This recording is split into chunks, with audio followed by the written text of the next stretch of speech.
Hello everyone and welcome to another video on the channel where today I'm going to be showing you a method in order to become OP in Skyrim in under 1 hour. So yes, this guide will get you set up and rolling to become an overpowered mage literally within 1 hour of playing the game. And this method can be used throughout the game, so it will be a great setup at the beginning of the game to get your first set of armor and get yourself prepared for the early game. But you can also reuse this method as you progress through the game, increasing your armor's values, increasing the enchantments available to you, and just becoming an absolute god. And so, just like any other great Skyrim guide, we of course need to wake up. Hey, you're finally awake. I am indeed, good sir, and little did he know that he was going to be waking up the almighty Emperor, Palpatine. And once you've given your character an appropriate name, and to start our quest into becoming the most overpowered mage, we need to find our way out of Helgen. And be sure to follow Hadvar into the fortress, as he will be able to help you later on in this video. So after he unbinds your hand, obviously loot the area, get used to your fire spells, and start getting your first taste for blood. And of course, once fighting your way through the keep, once you make it to the torturer's chambers, be sure to unpick this lock and take this poor sod's robes, as well as the book that's sitting beside him, because how can you call yourself Palpatine and not have the power of electricity flowing through your fingertips? Also, as a quick tip, there are other lockpicks around in this area, there's about 3 or 4 of them. Make sure you obviously pick the lock on all of them, as that will also help boost your lockpicking skill to also grant an extra boost to your levels. Because unlike most guys who are like, yeah, you can be overpowered by level 1, you can be overpowered by level 0. No, we're just strictly going for the most OP method, and we do not care to do it under level 1. We are strictly utilizing all of the game's mechanics to become an absolute god. So now that you've got the robes and the power of General Palpatine, make sure you test your powers on some nearby wildlife, and make sure to kill the bear, because yeah, he cheated in the staring contest, and that's just unforgivable, to be honest. But once you put that cheating son of a gun down, you will then be able to exit into the world of Skyrim. Here, Hadvar will ask you to follow him, and as you continue down this path, he will start talking to you about Bleak Falls burrows that you can see in the background. But here is where you're gonna divert away from him just momentarily and hook a left up this path. Now, up this path, there's gonna be a shrine where some unfortunate believers are just laying bare on the ground, ready for you to ravage up the pickings and take their gear for your own. One individual which carrying Thalmor armor. Now make sure you do pick this up, because we are going to need this later on in the video, and this is the key reason as to why we divert from that track. But back on track, Hadvar would normally introduce you to the 3 pillar stones at the beginning of the game. These will help increase how quick you level up your skills. Obviously make sure you pick the one in the middle, as that's going to help with all your mage spells, illusion, destruction, restoration, all that good stuff, and obviously help us build our amazing mage character. And once you've activated that mage stone, also be sure to head over to Riverwoods and listen to Hadvar and his uncle's story, and then they'll ask you to go over to Whiterun and inform them of the situation that's happening with the dragons. A key note as well, whilst venturing to Whiterun, there are some bandits and enemies that you can kill along the way. Make sure that you're picking up as much gear as you can. I was fortunate enough, and I say fortunate, to be attacked by some archmages and I believe necromancers. Sorry, forgive me, I can't remember exactly what it was that attacked me, but either way, it was some enemies that had some enchanted gear on them. Again, make sure that you can pick up as many items as you can, whether it be enchanted or not enchanted. If they are enchanted, we will be using them later on in the video to disenchant them and to learn the enchantments, because if you couldn't tell already, that's the main thing that we're going to be utilizing in order to become an overpowered mage. And we are going to be needing as much gold as we can as well. So yeah, definitely try and utilize the amount of gold that you can generate, as well as obviously picking up the best gear as well at the same time. But now that we're in Whiterun, there's a neat little trick that we can utilize, and I'm sure if you've played Skyrim before, you know exactly what I'm about to do.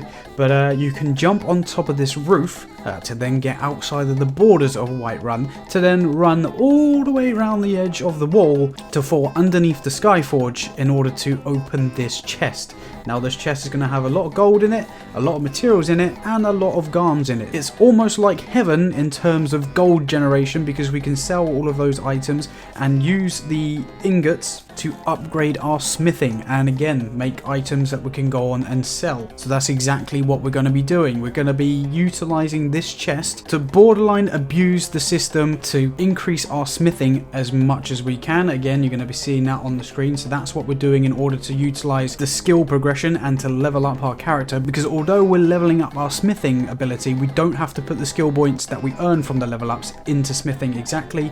We can keep a hold of those and use those into our mage skills that we're going to learn along the way. But equally, once we've made a nice healthy amount of gold, guess what? There's a nice little horse and carriage that's sat outside the outskirts of Skyrim, to which we can use to head over to Dawnstar. And again, you can probably tell if you've played Skyrim before, the reason why we're going to Dawnstar is to access this chest. Now, as soon as you spawn into Dawnstar, I'm going to be showing you on screen how to access this chest. It's very nice and simple. All you've got to do is head over to the mine in the southeast corner of Dawnstar, and in between this tree and the rocks, there's going to be a hidden chest under the ground, and in here is the most important thing that we need. These babies. Typically you'll get 3 to 4 grand soul gems.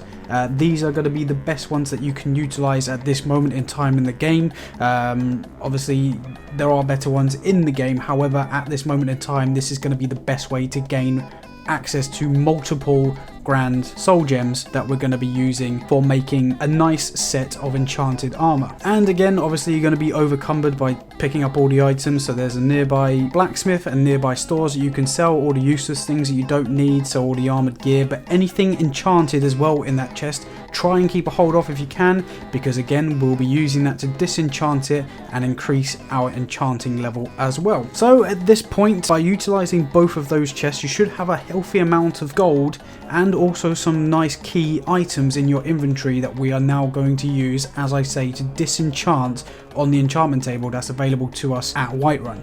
So go into the Dragon's Reach, and on the right hand side in the Mage's Corner there'll be a nice little enchantment table that you can use to, like I say, disenchant those items and learn the spells from each item. And as you can probably see, what's happening here is we're slowly getting the ability to level up our enchantments, to level up our smithing, because what we're going to be doing is we're going to be making the best set of armor that we can possibly make.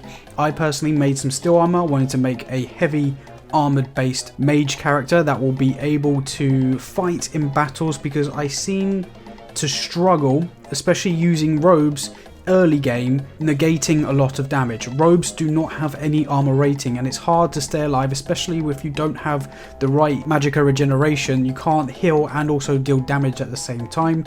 I always find it difficult, especially early game, jumping straight into a battle and not having to worry about my health, as well as also trying to kill the enemies in front of me. So to help with that, we can make whatever armor we would like. Again, it's entirely up to you. If you want to be a light armored mage, by all means make whatever light armor you want to make, or if you want to make heavy armor like myself, make whatever heavy armor you'd like, whether you put a point into steel armor on the skill tree in smithing and then make steel armor like I have done. All you simply need to do now is put a couple of points into the enchantments, so you have the 40% increase in the abilities of your enchantments whenever you do enchant a piece of armor or weaponry, and take your newly smelted armor to that enchantment table, because at the very least you will have that Thalmor armor that I told you to pick up at the beginning of this video, as well as the novice hood and the robes that we picked up in that cell at the very beginning of this video, so you can disenchant those to then reapply those enchants onto the armor that you have just created. And again, any other armors or any other enchantments that you've picked up from other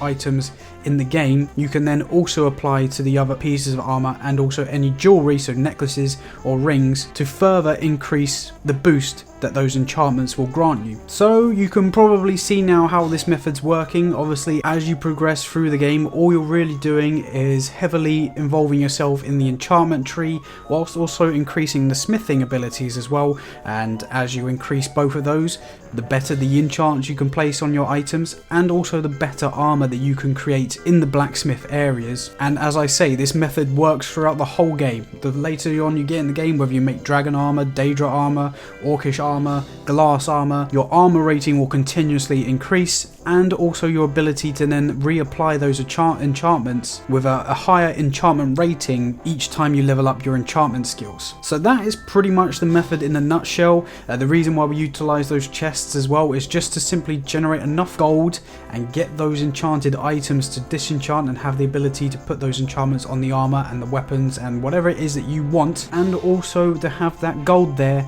to then also spend on any spells that you want in the game. Again, you're going to see me purchasing some spells because we have that excess gold to use on whatever we want, and you can purchase whatever spells you want, whether you want to focus on flames, ice, electric. That's the beauty of this method. You can literally use this method in any way that you want, whether you want to use it on certain enchantments, whether you want to use it on certain armor, whether you want to buy certain spells. You can literally adapt this method in any way, shape or form that you want, and that's why I feel it's probably one of the best methods to use early game in Skyrim. The fact that it also only literally took me an hour to get set up and get this rolling from the get-go is also really good, because you literally don't spend long at all. Start up the game, get the novice robes and the novice hood from that guy in that poor cell. Once you're out into the world of Skyrim, get that Thalmor armor, head over to Whiterun, utilize the chest underneath the Whiterun borders, use the horse and carriage to head over to Dawnstar to get the other enchanted gear and also the soul gems, and everything in the meantime just sell the stuff that you don't need from those chests, and also use the ingots and all the materials to upgrade your smithing to then be able to make whatever armor you would like. But that's pretty much it for this guide. Thank you to those of you that are watching. This is a different kind of video to what I'm normally making, so hopefully I've tried to make it in an entertaining way and made it enjoyable for you lot. Please do leave a like rating down below if you happen to enjoy this or if you found this useful.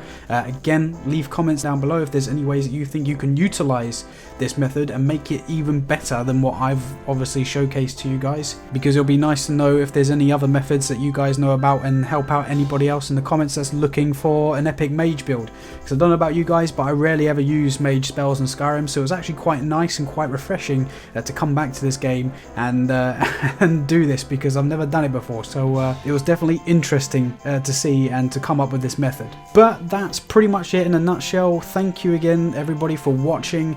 That is the guide in order to become overpowered in under an hour, and that's the method to use obviously going forward, because you can use it again once you have access to better armor and better enchantments to basically rinse and repeat this method and consistently stay a class above your enemies in the game. If you're new around here as well, why not subscribe? I'm starting to produce more content as of late, so hopefully you're enjoying the content, and if you are, obviously subscribe, because that way you can stay up to date with all the latest content. But for now guys, I'll leave you to it. I hope you have an amazing rest of the day, and I will catch you in the next video of whatever it is that I make. Bye bye.